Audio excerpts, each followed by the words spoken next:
안녕하세요. 전 30대 후반이고 결혼한 지는 4년쯤 되었습니다. 아직 아이는 없는 상태이고 거지근상이라고도 하시죠? 제가 오늘 들려드릴 제 사연의 큰 주제가 바로 이 거지근상인데요. 며느리인 저를 딸처럼 생각하시겠다더니 정작 돈 앞에서는 아들과 며느리를 제대로 차별하시는 저희 시모에 대한 사연입니다. 그 전에 저는 다니던 대학을 자퇴하고 피부관리사로 일하기 위해 자격증을 준비했어요. 자격증을 준비하자마자 운이 좋게도 피부과에 바로 취업을 할 수 있었고 취업을 해서 많은 걸 배우며 일을 했죠. 사회초년생이고 신입이다 보니 제가 아무리 열심히 한다 해도 피부과에선 버는 돈에 한계가 있어서 조금 속상하긴 했습니다. 제가 하는 노동에 비해 박봉에 속했으니 말이죠. 그러던 중 제가 잘 따르고 좋아라 했던 언니가 있는데 그 언니가 피부과로 관두고 에스테틱 쪽으로 갔거든요.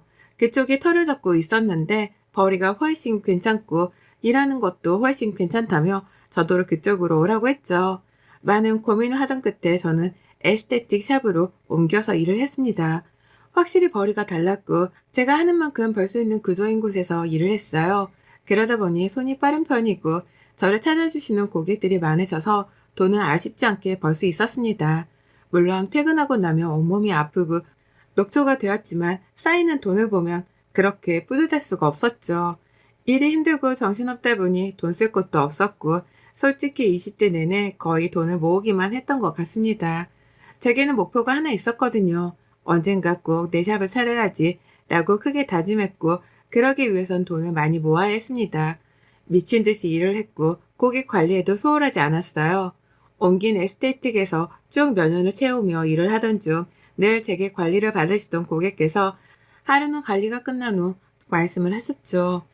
사실은 저희의 경쟁샵이었던 그 샵 실장이고 스킬이 남달라서 몇 번이나 와서 테스트를 해봤는데 너무 욕심이 난다면서 저를 스카웃하고 싶다고 하셨습니다. 솔직히 있던 곳에서 대우가 나쁘진 않았으나 연봉을 올리는데 한계가 있었고 저보다 다 나이대가 있다 보니까 한참 어린 제가 돈을 잘 버는 걸 못마땅해 하는 관리사들이 꽤 있었죠. 또 오래 일하기도 했고 슬슬 옮길까 싶었던 찰나에 너무 좋은 기회였고 전 제안을 받아들였습니다. 그렇게 제안을 받아들이고 간 경쟁샵의 조건은 너무 좋았어요. 워낙 유명한 곳이어서 연봉은 비교가 안 될 정도였죠. 그전에도 돈을 열심히 모을 수 있었는데 이직한 샵에서는 더 버니까 더 모을 수 있었습니다. 또 실장님, 대표님께서는 제게 스킬이 남다르다며 고객 관리하는 센스도 있으니까 여기서 멈추지 말고 꼭 샵 오픈도 해보라며 제가 더 성장할 수 있도록 키워주셨어요. 실장님과 대표님이라고 해봤자 저랑 나이 차이가 그렇게 많이 나지도 않았고 제게는 너무 든든한 선배 같은 느낌이었죠. 여기서 자리를 잡고 30대를 맞이했을 때 남편을 만나 연애도 시작했습니다. 남편은 제 일에 푹 빠져서 하는 제 모습이 너무 멋지다고 해줬고 샵을 차린다는 저를 응원해줬죠. 제가 늘 일 때문에 바쁘고 늦게 끝나서 데이트도 제대로 못했지만 그런 부분도 다 이해해줬던 사람이에요. 만나면 늘 제 손목과 손가락부터 마사지를 해주던 사람이었죠. 고객들 관리를 해주다 보면 손가락, 손목 나가는 건 일도 아니어서 늘 아팠거든요. 그걸 잘하기에 제 손을 꼭 잡아서 마사지 해주는 게 습관이 되었던 따뜻한 사람이었습니다. 그런 남편과 3년 넘게 연애를 했을 때쯤 전 드디어 제 샵을 오픈하게 되었고 너무 설레이고 행복했어요. 다행인 건 제 샵을 오픈한다는 소식을 듣고 직원으로 와주겠다는 선후배 분들이 많아서 다행이었습니다. 샵 컨셉의 규모도 있었고 회원제, 예약제로만 운영해야 하는 고급 VIP 에스테틱이라서 아무나 그냥 들어와서 관리를 받을 수 있는 에스테틱은 아니었어요. 그만큼 관리사들도 신중하게 채용을 했죠. 프라이빗함의 끝을 보여주는 샵이라서 그런지 이런 걸 선호하시는 분들이 많이 찾아주셨고 오픈빨이 시들해져도 영업은 성공적으로 잘 되었습니다. 샵이 안정되었을 때 저희는 바로 결혼을 했어요. 결혼하고서는 인생의 모든 걸 잃은 듯한 기분이 들었던 게 평생의 꿈이던 제 샵도 오픈을 했고 결혼이란 숙제도 뭔가 해냈으니 이제 더 바랄 것도 없었습니다. 무엇보다 남편과 있으면 마음도 편해지고 안정되는 게 너무 좋았거든요. 결혼을 하고 집에 있으니 그렇게 편한 시간이 길어져서 더욱 좋았죠. 샵을 오픈하고서는 특 VIP가 아닌 이상 제가 직접 관리를 할 일이 없어서 일찍 출근하고 늦게 퇴근할 일이 없었습니다. 그래서 남편 아침도 차려주고 청소도 하고 천천히 오후쯤 출근해서 샵 관리를 하고 그러다 퇴근을 했어요. 20대 때부터 쭉 쉼없이 달려왔던 삶에 드디어 쉼이란 게 생긴 기분이었죠. 그럼에도 불구하고 마냥 쉬지는 못했던 게 저를 보고 오시는 고객들이 많았기에 저희 관리사분들에게 주기적으로 제 스킬과 노하우를 알려주는 수업도 1대1로 진행을 했습니다. 물론 아무나 알려주는 건 아니었고 정해진 연차수가 된 직원의 한정에 알려줬어요. 그렇게 되면 VIP 고객 관리가 가능해지는 거고 급여가 달라지죠. 또한 저 역시 직원이었던 시절이 길었기에 복지를 최대한 섭섭하지 않게 해주려고 노력을 많이 했어요. 불필요한 복지는 하지도 않았고 현실적으로 필요한 복지로만 말이죠. 바로 직전에 절 스카우트해 주셔서 함께 일했던 실장님과 대표님은 제가 이렇게 성공한 걸 너무 기특해 하셨고 이제는 서로 대표님 언니, 동생 하는 사이가 되었습니다. 사석에서 만나 술도 마시고 놀기도 하고 사업 얘기도 하는 그런 사이가 되었죠. 지역구가 달라서 경쟁샵이 아니니 그럴 수 있었던 것 같아요. 원래 저희 친정집은 가난까지는 아니어도 넉넉하지 못한 집안이었습니다. 늘 돈에 쫓기듯 살았던 집안이었고 돈이 없어서 서름을 겪었던 집안이었죠. 아직도 기억나는 게 중학교를 들어가야 해서 교복을 맞추려는데 몇만 원이 더 비싼 교복 브랜드가 있었어요. 그런데 거기가 유명했습니다. 어린 마음에 당연히 그 브랜드에서 사고 싶다고 했으나 부모님께서는 한푼이 아쉬운 입장이니 들어본 적도 없는 노브랜드 교복을 사게 되었죠. 첫 교복을 입는 설레임도 사라졌고 집에 오자마자 셔츠고 마이고 붙어있는 택을 가위로 다 잘라버리기 바빴습니다. 친구들이 너 어디 거야? 라고 물어보면 대충 둘러대고 말았고 제가 원했던 그 브랜드 교복을 입은 친구들을 보면 그렇게 부러웠죠. 이거 말고도 고등학교는 급식 사건도 있었네요. 줄 서서 식당을 들어가야 했는데 입구에서 카드를 찍어야 합니다. 그런데 급식비를 미납한 사람은 삑삑삑삑 하고 굉장히 큰 소리가 나요. 한두 번 그런 소리가 난 적이 있어요. 늘 떨렸습니다. 소리가 작은 것도 아니고 커서 다 알 수 있는 정도였고 너무 창피하고 부끄러웠거든요. 그래서 괜히 카드를 안 들고 왔다고 거짓말을 하고 선생님께 혼나고 들어가서 밥을 먹기도 하고 그랬습니다. 주머니에 있는데 말이죠. 돈이란 게 참 그래요. 돈이 뭐길래 사람을 한없이 기쁘게도 만들었다가 비참하게도 만드는 건지 아무리 생각을 해봐도 돈은 나쁜 것 같습니다. 이렇게 배고프고 아파본 적이 있기에 전 제가 성공하고 여유를 찾고 나서 전세 대출을 끼고 살던 부모님께 자가집을 사드렸어요. 사람이 집이 있어야 안정이 되게 살잖아요. 처음으로 자가집에서 살게 된 부모님은 저를 끌어안고 엉엉 우셨고 제 위로 언니가 2살인 언니가 있는데 언니는 고맙다고 했죠. 동생이 하든 언니가 하든 집을 산 거면 된 거라고 고맙고 미안해할 필요 없다고 그렇게 훈훈하게 마무리를 했습니다. 이후에도 평생 어떻게든 딸 둘 먹여 살리려고 고생하신 부모님 돈 걱정 없이 사시라고 금전적으로 도움을 많이 드렸어요. 평생 할 수 있는 효도를 아쉬움 없이 다 했다고 감히 말할 수 있었죠. 그래서 저희 엄마께서는 제가 시집 간다고 했을 때 가지 말라고 엉엉 우셨습니다. 엄마, 왜 그렇게 울어? 누가 보면 딸내미 팔려가는 줄 알겠네. 아까워서 그렇지. 아까워서 내 딸을 누구 주겠어. 세상에 윤지, 너를 누굴 줘 내가. 아유, 결혼한다고 달라질 게 뭐가 있어. 너무 그러지 말어. 속상하니까. 울지 마. 아, 그래. 당신 너무 오버한다. 당신이 그렇게 울면 윤지가 마음 불편하지. 당신은 입 다물어. 아깝지도 않니? 이 똑 부러지는 애를 세상에 누굴 줘 누구를? 난 우리 윤지 그냥 혼자 떵떵거리면서 살았으면 좋겠어. 시댁 식구들 눈치도 안 보고 남편의 애기에 다 얽매여서 그렇게 힘들게 안 살고 지 잘난 맛에 그렇게 살았으면 좋겠단 말이야. 엄마, 결혼해도 그렇게 살 거야. 나 이제 대표잖아. 완전 잘났어. 엄마 딸. 그래서 완전 잘난 맛에 살 거야. 그니까 걱정 말고 울지 마. 나 진짜 속상해. 저희 엄마는 진짜 엉엉 우시면서 저더러 아까우니 시집가지 말라고 하실 정도였습니다. 솔직히 남편만 아니었으면 저 역시 시집 안 가고 비혼으로 살았을 것 같아요. 근데 그러기엔 남편이 너무 괜찮은 사람이고 절 보듬어주는 사람이라서 놓을 수 없었죠. 저희 엄마께서 이렇게 울고불고 속상해하신 걸 대충 눈치로 알아챈 남편은 저희 엄마께 더 잘했어요. 안 그래도 싹싹한데 더 싹싹하게 다가갔고 안부 전화도 자주 했죠. 그러니 지금은 우리 사위가 최고라는 엄마세요. 이렇게만 봤을 때 결혼 생활이 참 행복해 보이지만 역시 시댁은 시댁인 건지 시모 때문에 참 힘든 시간이 있었습니다. 저희 부부는 각자 번 돈은 각자 관리를 하고 있어요. 공동 생활비만 딱 내고 얼마 버는지도 서로 정확히 모르죠.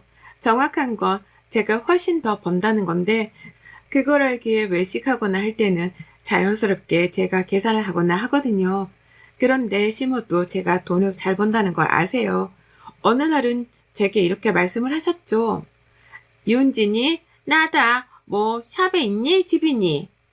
저 출근 준비하고 있어요, 어머님. 그래. 나 좀 서운한 게 있어서 전화했어. 너 들어보니까 아주 효녀더라.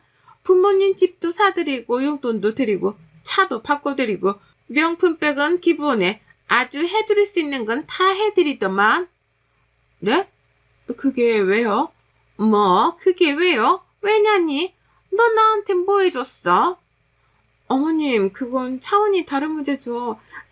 제가 저희 친정집에 도움 줄 수 있는 걸 해준 거고 그걸 원하시면 아범이 할 문제죠. 이거 왜 저한테 그러세요? 그리고 제가 제 부모님한테 제가 번 돈으로 효도를 했는데 왜 어머님이 서운하신지 모르겠네요.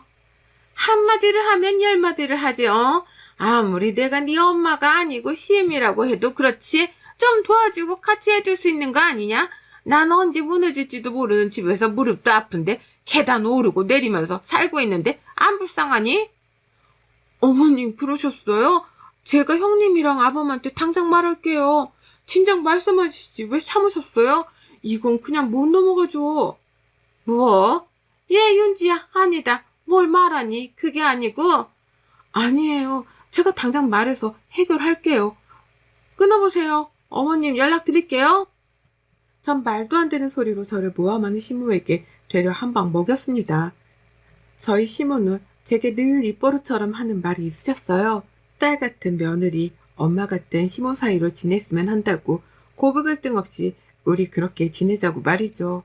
그래놓고는 정작 이럴 때 보면 본인 아들과 딸 주머니에서는 1,000원 한 장 꺼내는 걸 아까워하고 며느리인 제 주머니에선 1,000만 원 1억이 나와도 아깝지 않고 당연히 여기는 사람이었습니다. 그리고 웃긴 건 본인 자식들에게 돈 얘기하는 걸 꺼려했죠. 그걸 이용해서 전 바로 형님에게 전화를 했습니다. 형님, 저예요. 잘 지내고 계시죠? 올케 오랜만이네. 잘 지내고 있지. 올케는 별일 없지? 네, 형님, 통화 가능하세요? 응, 왜 무슨 일 있는 거야? 네, 조금 전에 어머님이랑 전화를 했는데 어머님이 무릎이랑 관절이 안 좋으셔서 계단 오르고 내려오는 게 힘드신가 봐요. 집도 다 무너질 것 같은 집에서 어머님 홀로 살고 계신다고 한마디 하시더라고요. 정말이야? 2층이고 거기서 오래 사셨는데 갑자기 왜 그러시지? 올케한테 뭐라고 한 거야? 정확히 뭐라고 했어? 저희 집도 어려웠었거든요. 그래서 제가 돈 벌어서 저희 부모님 집 해드렸었는데 시집 오기 전에 그걸 어떻게 남편이 말한 건지 그 말씀을 하시면서 저희 부모님한테만 효도한다고 뭐라고 하시더라고요. 어머님이 그렇게 힘드신 거면 이사해드려야죠. 뭐야? 아니 그걸 왜? 아유, 옳게. 내가 엄마랑 얘기할 테니까 신경 쓰지 말고 기분 상했을 건데 미안해. 아니에요, 형님. 그냥 이사를 해드려야 할 것 같아서요, 저는. 한두 푼 드는 것도 아니고 멀쩡하게 잘 살던 집에서 이사를 왜 가? 아니야, 내가 말할게. 이어서 전 남편에게도 똑같이 말을 해줬고 형님과 남편은 시모에게 전화해서 막 뭐라고 했더라고요. 들어보니 시집도 오기 전에 본인이 벌어서 본인 부모 집을 사줬으면 기특하다고 칭찬을 해줘야지 왜 그걸 시샘하면서 집 사달라고 하냐고 애도 아니고 민망해 죽는 줄 알았다면서 형님이 난리를 치셨다고 합니다. 2층이라고 해봤자 계단도 얼마 없는 거 뻔히 아는데 그러지 말라고 하셨고 시모는 제대로 심술이 나셨겠죠. 그 이후 한동안은 제게 연락이 안 오더라고요. 그리고 남편이 앞으로는 시모가 이런 식으로 제게 뒤에서 말을 하면 본인이 대놓고 다 말을 해주라고 쏘가리 하지 말라고 하길래 알겠다고 했습니다. 그렇다고 해서 제가 시모에게 아무것도 안 해준 것도 아니에요. 시모네 집이 워낙 낡았었는데 저희 신혼집을 보고 몇 달 내내 들들 볶아서 리모델링을 싹 해드렸고 그 공사를 하는 한 달이란 시간 동안 저희 집에서 지내시라고 선뜻 먼저 말씀도 드렸습니다. 리모델링 비용도 꽤 나왔고 그 와중에 가전제품도 욕심을 내셔서 냉장고랑 에어컨도 바꿔드렸습니다. 저 역시 하늘에서 돈이 뚝딱 떨어지는 게 아니고 노력해서 버는 돈인데 당연하다는 듯 쓰려는 시모가 너무 얄미웠습니다.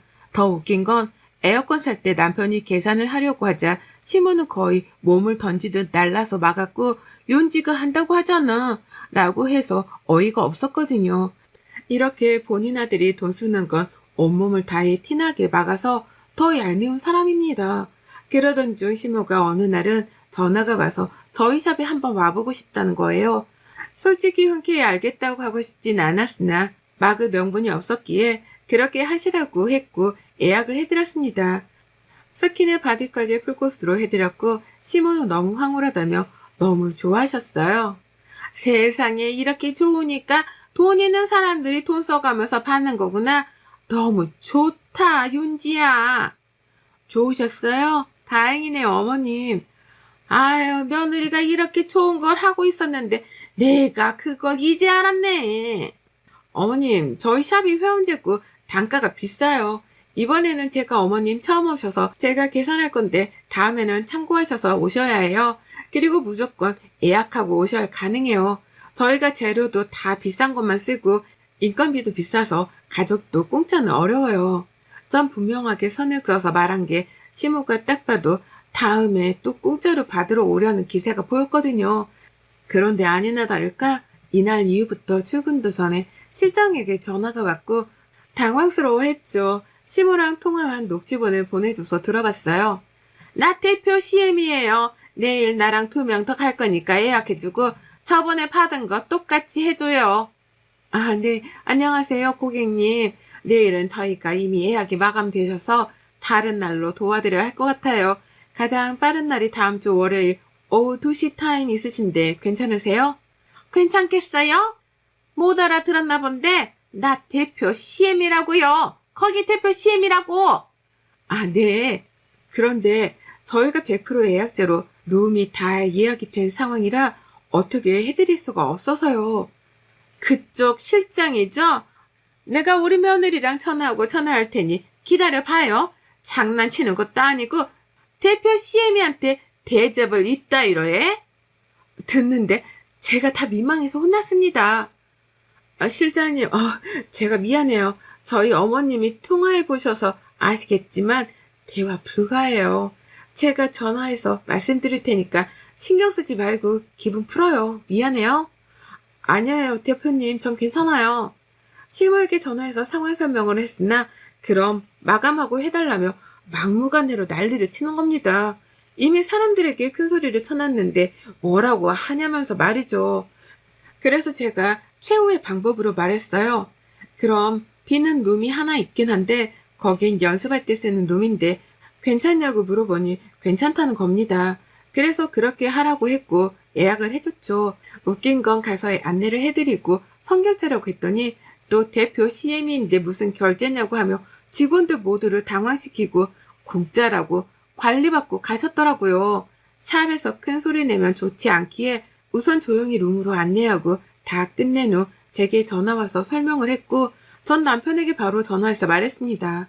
시모에게 이미 설명도 했고 공짜는 어렵다고 선도 그었는데 저러니 더 이상 대꾸할 이유가 없었죠. 남편에게 말했고 남편이 이체를 해줬어요. 그러니 시모는 혼자도 오고 지인도 끌고 오고 아주 자주도 왔습니다. 그럴 때마다 결제 내역은 늘 남편에게 보내서 이체를 받았죠. 결국 이렇게 되면 우리 부부 주머니에서 자꾸 돈이 나가는 거니까 다시 한번 머리를 써버렸어요. 시모와 지인들이 모인 날 저도 출근해서 인사를 했죠.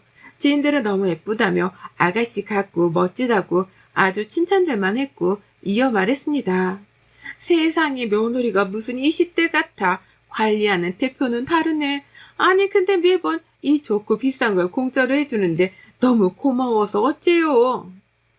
공짜라뇨. 저희 공짜로 절대 못한다고 어머니께 말씀드려서 아실 텐데 재료도 하나하나 다 고급이고 비싼 것만 쓰고 인건비도 장난 아니거든요. 그래서 저희 공짜 자체를 못해요. 그래서 처음엔 제가 늘 결제를 대신하다 남편이 미안하다고 그 이후부턴 본인이 결제하고 있어요. 아, 그래요? 아, 우리는 몰랐네. 계산하고 갈게요. 아우, 미안해라. 아니, 공짜니까 받으러 가자고 하길래 그런 줄 알았지. 그럴 리가요. 저희 샵이 그냥 동네 샵도 아닌데요. 결제는 그럼 앞쪽에서 도와드릴게요. 마무리 하시고요. 지인들은 선생이 되어 결제를 했고 다들 할부까지 그었죠. 시무는 아무 말도 못하고 입국 다물고 있다가 저녁에 전화가 왔더라고요. 얘, 너 지금 나랑 장난치니? 내 아들 돈으로 왜 네가 여태 생색을 내? 저 생색 낸 적 없는데요, 어머님. 제가 돈 내고 하시라고 몇 번을 말씀드렸잖아요. 공짜로 못 하신다고. 애초에 관리를 받으셨으면 돈을 내셔야지. 무슨 심부로 어머님 한두 번도 아니고 저라면 며느리 가게 매출 올려주려고 한 푼이라도 더 쓸 것 같은데 어머님은 지인들까지 다 끌고 오셔서 어떻게 그러세요? 야, 너 말 다 했어? 아니요, 할 말 더 했고 들으세요. 어머님, 아들 돈은 아깝고 며느리 돈은 당연하다는 듯 쓰려고 하지 마세요. 제가 돈 버는데 보태주신 거 단 하나도 없으시잖아요. 생판 나무로 살아놓고 이제 와서 돈 쓸 때만 가족이 마냥 그러지 마세요. 저 가식적인 거 딱 싫어해요, 어머님. 저 혼자 살아도 아쉬울 거 없는 사람이거든요. 이 시간 이후로도 또 이러시면 어머님 귀한 아들 어머니 품으로 반품시킬 거니까 그렇게 아세요? 저 딱 여기까지만 참습니다. 뭐야? 어머님 귀한 아들 반품시키기 전에 아무것도 하지 마시라고요. 그 이후로 정말 시모는 찍소리도 못하고 아무것도 하지 않았어요. 심지어 명절에도 쉬라며 굳이 오지 말라고 했죠. 저희 부부끼리 잘 살면 그게 효도라나? 제가 버는 돈이 있고 어쨌든 덕분에 본인도 용돈이라는 걸 받으니 이혼하는 건 싫은 거예요. 그래서 정말이지 전날 이후로 시모는 제게 간섭이란 걸 하지 않는답니다. 여러분의 생각은 댓글로 남겨주세요. 오늘도 시청해주셔서 정말 감사합니다.